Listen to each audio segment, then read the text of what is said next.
은혜 받으시 바랍니다. 예, 한 주간 평안하셨습니까? 예.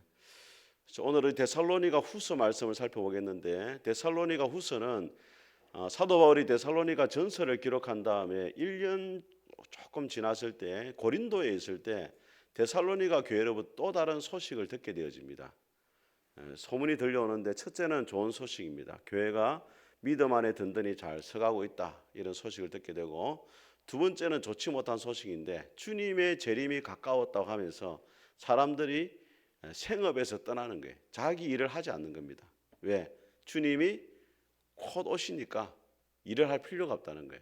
그래서 자기 생업에서 떠나고 무의도시 가는 사람들이 많이 일어났어요. 그래서 그 문제를 바울이 바로잡기 위해서 기록한 말씀이 오늘 데살로니가후서 말씀입니다. 우리 1절과 2절을 같이 한번 읽어보겠습니다. 시작. 바울과 실로아노와 디모데는 하나님 우리 아버지와 주 예수 그리스도 안에 있는 데살로니가의 교회에 편지하노니, 하나님 우리 아버지와 주 예수 그리스도로부터 은혜와 평강이 너에게 있을지어다. 바울이 항상 이 서신서를 기록할 때마다 인사하는 말씀이 뭐냐면, 한번 따라해 보겠습니다. 은혜와 평강이 너희에게 있을지어다. 우리나라 사람들은 제일 많이 하는 인사가 뭡니까? 안녕하십니까? 밥 드셨습니까? 예. 근데 이 바울 시대 사람들이 가장 많이 했던 인사 가운데 하나가 은혜와 평강입니다. 은혜와 평강.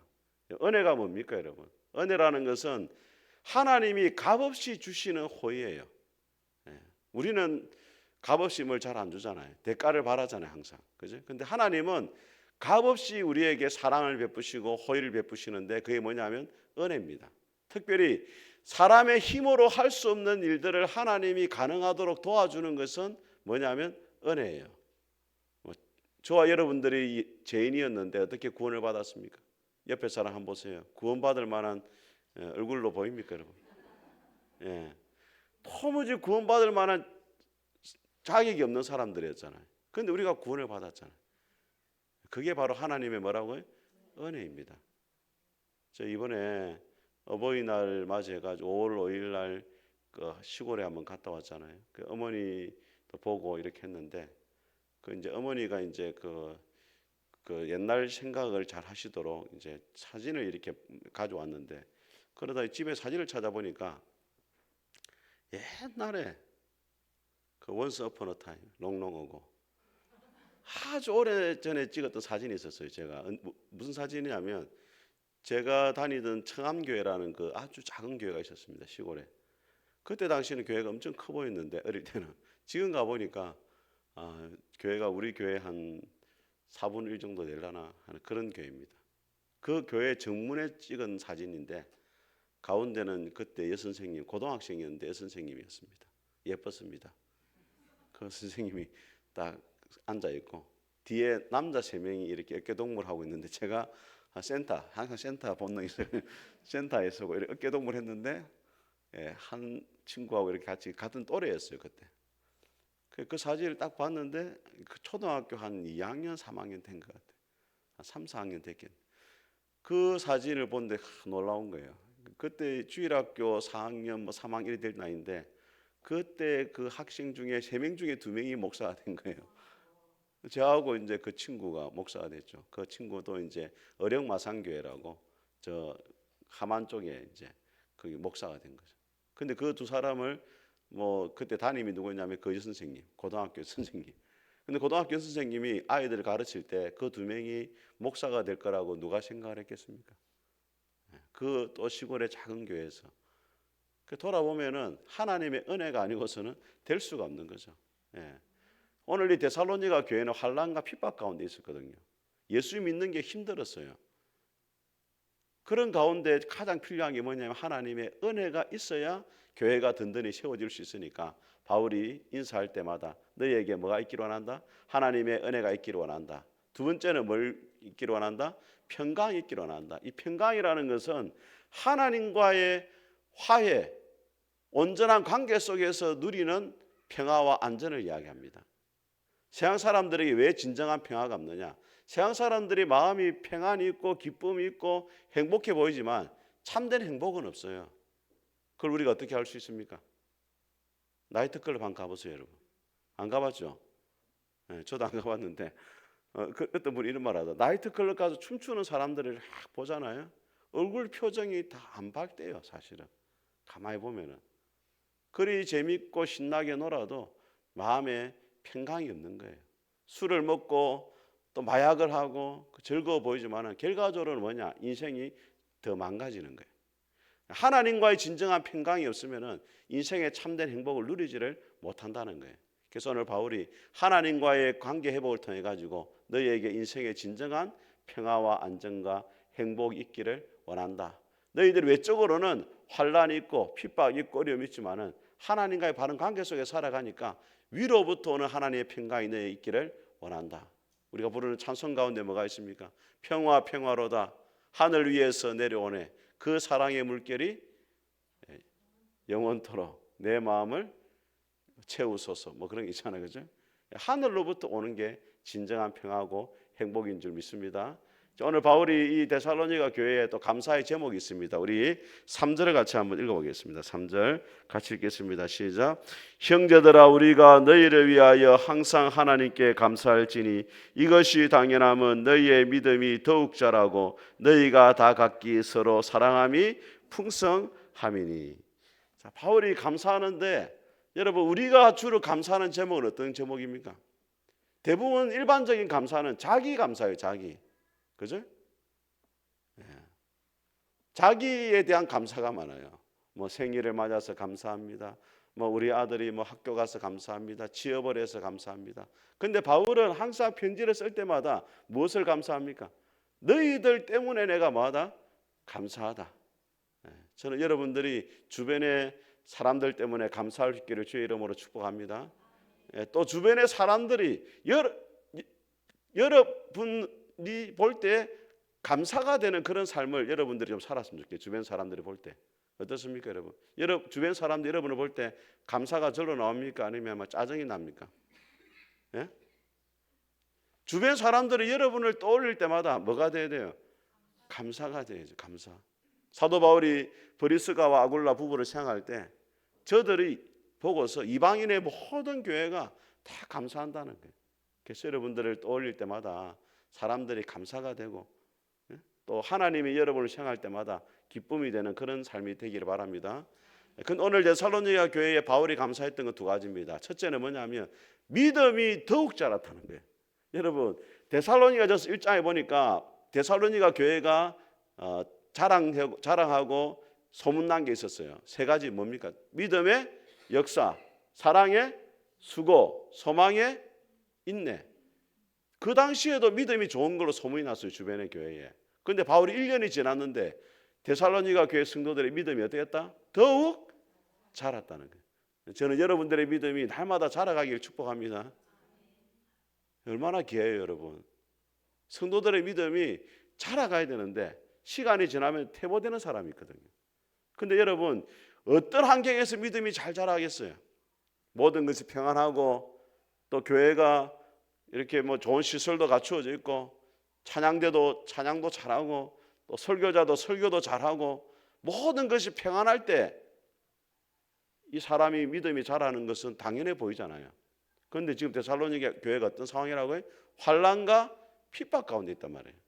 한국 교회가 코로나 시기에 한 10% 정도가 교회를 떠났어요. 성도들의 믿음도 많이 퇴보했습니다. 코로나 시기에. 여러분 다시 한번 생각해 보세요. 코로나 시기에 정부에서 예배를 못 드리게 했잖아요. 그때 예배를 못 드리고 여러분들이 교회를 못 오고 하면은 믿음이 더욱 자랐습니까? 그때 조금 뒤로 약간 한 발짝 조금 뒤로 갔습니까? 그런 상황에서 믿음이 더욱 자라기 어렵잖아요. 코로나 시기에.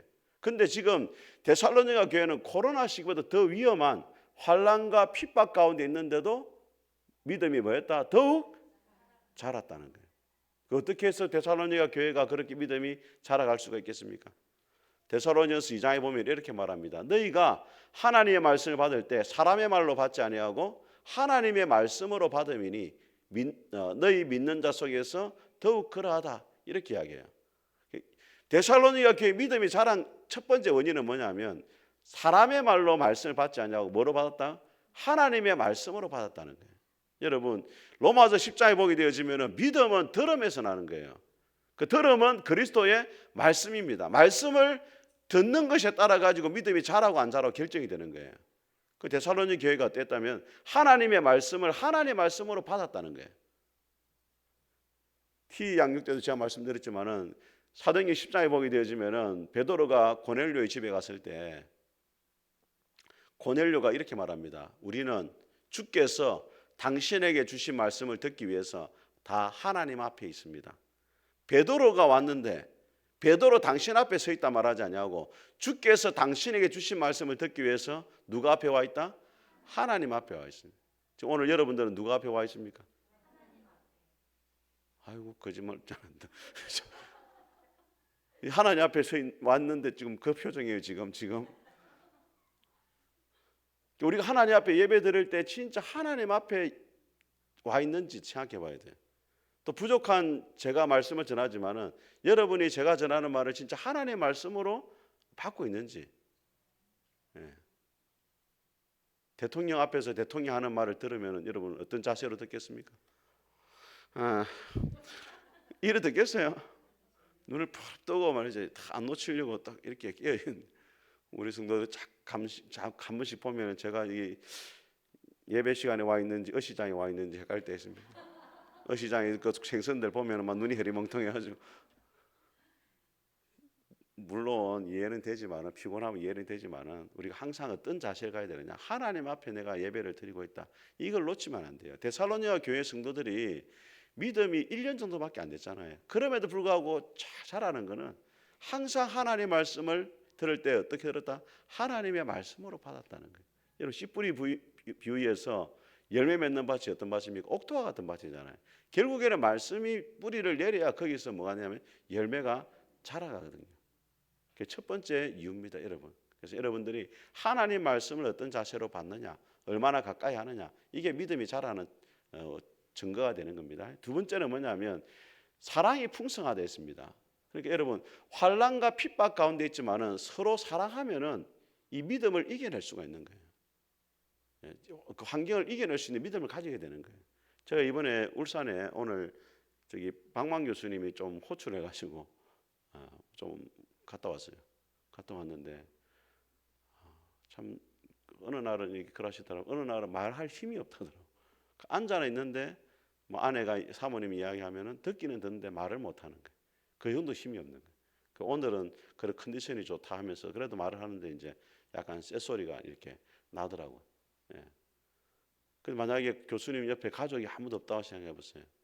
그 어려운 그 투병 과정을 어떻게 이겨내겠어요? 가족들이 그래도 와서 격려해주고 또 기도해주고 옆에서 이렇게 도와주는 사람이 있으니까 그래도 가족을 보면서 내가 이겨내야 되겠다 이런 생각을 안 하겠어요?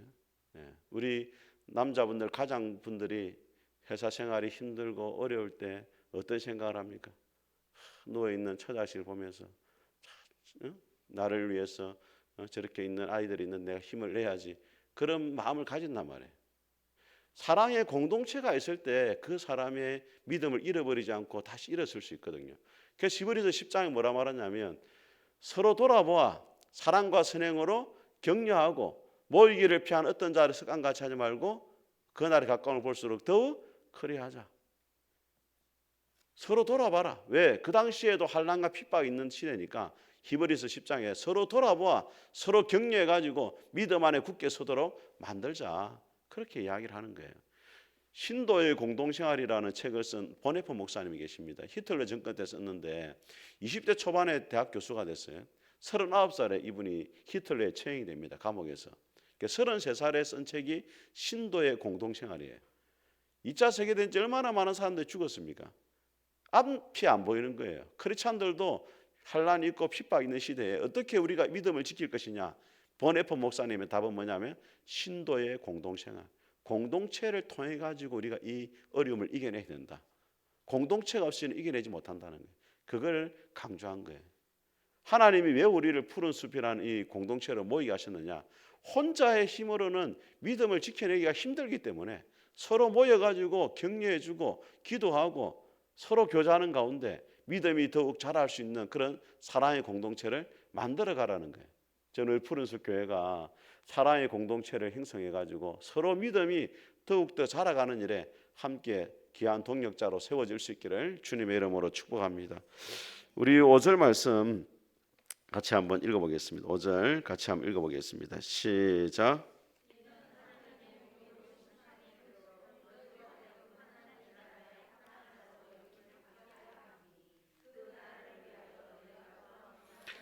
사절도 같이 한번 읽어보겠습니다. 시작. 그러므로 너희가 견디고 있는 모든 박해와 환난 중에서 너희의 믿음으로 하나님이 여러 교회에서 우리가 친히 자랑하노라. 사절을 보게 되어지면 너희가 뭐하고 있다 이야기하고 있습니까? 견디고 있다 이라죠. 뭘 견디고 있습니까? 환난과 박해를 견디고 있다 이렇게 말하죠. 여러분, 환난과 박해의 차이가 뭐겠어요? 환난과 박해. 박해는 누가 하는 거예요? 사람이 하죠. 뭐 왕이나 사람이, 그죠? 사람으로 주어지는 그 고난은 박해라고 해요. 특히 믿음을 지키기 위해서. 환난이라는 것은 질병이나 가난이나 또 여러 가지 외적인 스트레스 오는 것들. 그 믿음을 지키기 위해서 오는 것은 뭐라고요? 박해. 그로 인한 결과로 주어지는 것은 환난이라 이렇게 볼 수 있는 거예요. 근데 그것을 데살로니가 교회 성도들이 뭐하고 있다고요? 견뎌내고 있다는 거예요. 이 견딘다는 말이 헬라어에 보게 되어지면은 현재형으로 되어 있습니다. 헬라어의 현재형은 뭐냐면 반복되고 지속적인 거예요. 그 말은 환난과 박해가 한 번 있었던 것이 아니고 뭐라고요? 계속 지속됐다는 거예요. 그거를 다 이겨냈다는 거예요. 그리고 지속됐다 이 말은 무슨 이야기냐면 하나님을 향한 믿음을 계속 굳건하게 가지고 있었다 이 말이에요. 한 번 하나님 앞에 충성한 게 아니고 지속적으로 하나님 앞에 뭐했다? 충성을 했다는 거예요. 하나님 보시기에 제일 안타까운 사람이 뭐냐면 헷가닥 잘 뒤비지는 사람이에요. 어느 날은 막 충성했다가 어느 날은 뭐 안 보이다가 막 이러죠. 하나님이 원하시는 사람이 어떤 사람이냐? 끝까지 하나님 보시기에 변함이 없는 사람, 한결같은 사람. 그 데살로니가 교회 사람이 그랬단 말이에요. 환난과 핍박이 계속 오는데도 그 환난과 핍박 중에서 뒤로 물러가지 않고 신앙을 버리지도 않고 끝까지 그 자리에서 잘 견뎌내고 이겨내고 그러면서도 믿음이 자라고 사랑이 더욱더 풍성한 교회가 되어졌다는 거예요. 저는 여러분들에게도 그러한 은혜가 있기를 주의 이름으로 축복합니다. 5절도 같이 한번 읽어보겠습니다. 시작. 이는 하나님의 공의로운 심판의 표요 너희로 하여금 하나님 나라에 합당한 자로 여김을 받게 하려 함이니 그 나라를 위하여 너희가 또한 고난을 받느니라. 자, 하나님이 환난을 허락하시는 이유가 뭐냐면 하나님 나라에 뭐한 자로? 합당한 자로 만들기 위해서라는 거예요. 여러분, 하나님이 욥에게 고난을 주신 이유가 뭡니까? 욥이 죄를 지어서 고난 받은 게 아니잖아요. 욥기 23장 욥이 뭐라고 이야기합니까? 나의 가는 길을 오직 그가 아시나니 그가 나를 단련하신 후에는 정금같이 되어 나오리라. 그 고난을 통해 가지고 더욱더 굳건한 믿음의 사람으로 성장을 하더라는 거예요. 믿습니까, 여러분? 여러분의 삶이 믿음이 자라기 위해서는 하나님 나라에 합당한 자가 되기 위해서는 인생에 뭐가 있어야 됩니까? 고난이 있어야 돼요. 여러분. 별로 아멘 안 하시네. 별로. 진짜 여러분의 삶의 어려움이 믿음이 자라기 위해서는 뭐가 있어야 된다? 고난이 찾아와야 돼요. 필립스 목사님은 이렇게 이야기를 했습니다. 편안히 살게 해달라고 기도하지 말고 강한 사람이 되게 해달라고 기도하라. 또 쉬운 일을 달라고 기도하지 말고 어떤 일이든 다 처리할 수 있는 지혜와 힘을 달라고 하나님께 말하 기도해라. 사람이 철이 들려면은 3번을 실망해야 된대요. 첫째는 자기에게 실망을 해야 된다. 여러분 어떻습니까? 여러분에게 실망을 했습니까? 여러분이 참 괜찮은 사람이에요? 아니면은 진짜 형편없는 사람이에요? 아이고야 아직까지 큰일 났네. 아 내가 참 하나님 보시기에 형편없는 사람이구나. 이게 고백이 돼야 돼요. 두 번째는 뭐냐면 다른 사람에게 실망을 해야 돼요. 아, 사람을 의지하는 것이 참 헛되구나. 그죠? 사람을 의지하는 것은 참 어리석은 일이구나. 내가 의지할 분은 오직 하나님밖에 없구나. 다른 사람에 대한 뭐 해야 돼요? 실망을 해야 돼요. 세 번째는 하나님께 실망을 해야 돼요. 하나님이 왜 내 인생을 이렇게 힘들게 하시는지, 하나님이 정말로 살아계시 왜 나를 도와주지 않는지 하나님께 대한 실망을 해야 돼요. 그래야 사람이 뭐냐면 철이 들어요. 욥이 그 과정을 다 거친 거라. 자기에게도 실망을 했죠. 차라리 태어나지 않았으면 좋겠다. 친구들한테 실망을 다 했죠. 아내는 하나님 욕하고 죽으라 하죠. 하나님한테도 실망하잖아요. 하나님이 계시는데 왜 안 도와주냐고. 그 과정을 거칠 때 뭐냐면 참된 인생의 성숙이 있고 믿음의 성장이 있는 것입니다. 자, 우리 끝으로 우리 6절 말씀과 7절 말씀 같이 한번 읽어보겠습니다. 6절과 7절 같이 읽겠습니다. 시작. 너희로 환난을 받게 하는 자들에게는 환난으로 갚으시고 환난을 받는 너희에게는 우리와 함께 안식으로 갚으시는 것이 하나님의 공이시니 주 예수께서 자기의 능력의 천사들과 함께 하늘로부터 불꽃 가운데 나타나실 때에 8절입니다. 하나님을 모르는 자들과 우리 주 예수의 복음에 복종하지 않는 자들에게 형벌을 내리시리니. 자, 6절을 다시 한번 읽어보겠습니다. 시작. 너희로 환난을 받게 하는 자들에게는 환난으로 갚으시고. 이게 하나님의 공입니다, 여러분. 데살로니가 교회에게 환난을 준 자들에게는 반드시 하나님이 뭘 주신다? 환난을 주신다는 거예요. 이게 역사적으로도 보면은 여러분, 하나님이 왜 애굽에 10가지 재앙을 내렸습니까? 애굽의 백성들이 누구를 핍박했어요? 이스라엘 백성들을 400년 동안 노예로 부렸잖아요. 핍박했잖아요. 거기에 대해서 하나님의 공의로 갚아주는 게 뭐예요? 10가지 재앙으로 갚아준 거예요. 여러분, 다니엘이 하나님 앞에 기도하다가 사자굴에 들어가잖아요. 전 다니엘이 너무 대단한 사람이라고 봐요. 다니엘이 사자굴에 들어갈 때 다리오 왕이 안타까워가지고 충성된 신하가 사자굴에 들어가니까 죽으니까 안타까워가지고 이렇게 말합니다. 다니엘아, 항상 섬기는 네 하나님이 너를 도와줄 것이다.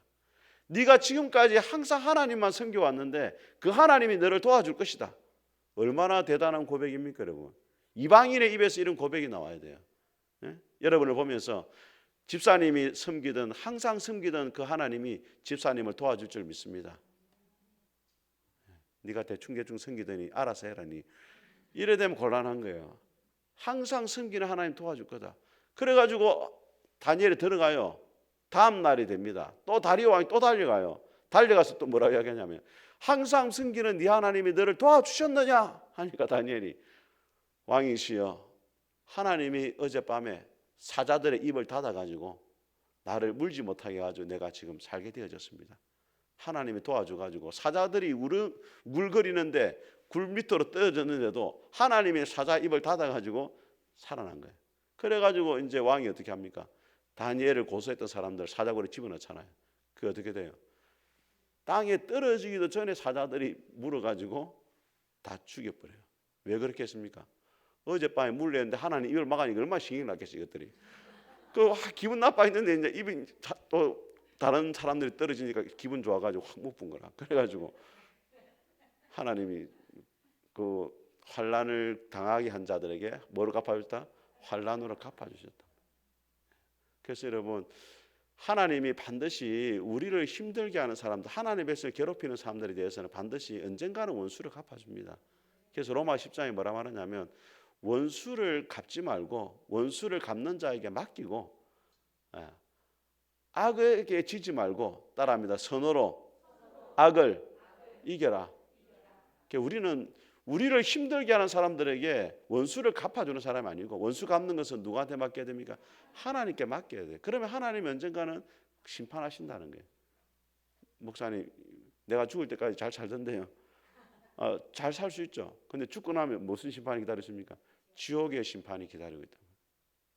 그걸 기억해야 돼요. 그래서 우리는 항상 다윗의 고백처럼 나는 사랑하나 저들은 나를 대적하니 나는 말할 뿐이라 기도할 뿐이라. 이게 우리가 사람들을 향한 그 자세가 돼야 돼요. 사람들이 아무리 우리를 괴롭히고 힘들게 해도 원수를 갚는 게 아니고 도리어 그들 위해서 기도하고 축복해주고 사랑하고 이게 우리가 해야 될 일입니다. 반대로 환난을 받는 우리는 하나님이 어떻게 하시느냐? 안식으로 갚아주십니다. 우리 7절을 다시 한번 읽어보겠습니다. 시작. 환난을 받는 너희에게는 우리와 함께 안식으로 갚으시는 것이 하나님의 공이시니 주 예수께서 자기의 능력의 천사를 함께 하늘로부터 불꽃 가운데 나타나실 때, 주님이 재림하실 때 우리는 어디로 들어간다? 영원한 안식으로 들어간다는 거예요. 그래서 여러분, 종말이 두 가지입니다. 하나는 개인적인 종말, 우리가 죽는 것도 종말이에요. 또 하나는 뭐냐면 주님이 재림하시면 종말이 이루어지잖아요. 그럼 그때 어떤 사건이 일어나느냐? 계시록 14장 보면 이렇게 말합니다. 그러므로 주 안에서 죽는 자들은 복되도다. 성령이 이르시되 그들이 하는 수고를 그치고 쉬게 될 것이다. 죽음이라는 것이 믿는 자에게 죽음은 뭐냐? 안 믿는 자에게 죽음은 영원히 이별하는 거지만은, 믿는 우리에게 죽음이라는 것은 뭐냐면 이 땅의 수고를 거치고 어디로 들어가느냐? 영원한 안식으로 들어가는 게 우리에게서의 죽음이에요. 그래서 우리가 죽음을 생각할 때 그렇게 생각해야 돼요. 너무 죽음을 두려워하는 것이 아니고, 이제 하나님이 이 땅의 수고를 다 거치게 하시고 나를 쉬게 하시는구나, 그렇게 죽음을 우리가 생각할 수가 있어야 돼요. 오늘 하나님이 환난과 핍박 가운데 데살로니가 교회에게, 너희를 핍박하는 세상에 대해서 내가 환난으로 갚아줄 것이고, 하지만 너희들은 어디로 들어간다? 영원한 안식으로 들어가게 될 것이다. 그러니까 위로를 받고 더욱더 믿음에 자라가고 사랑의 풍성한 공동체를 세워가기를 바란다. 그런 우리 푸른숲 교회가 될 수 있기를 주님의 이름으로 축복합니다. 우리 같이 한번 찬송하겠습니다. 왜 나만 겪는 고난이냐고 찬송하겠습니다.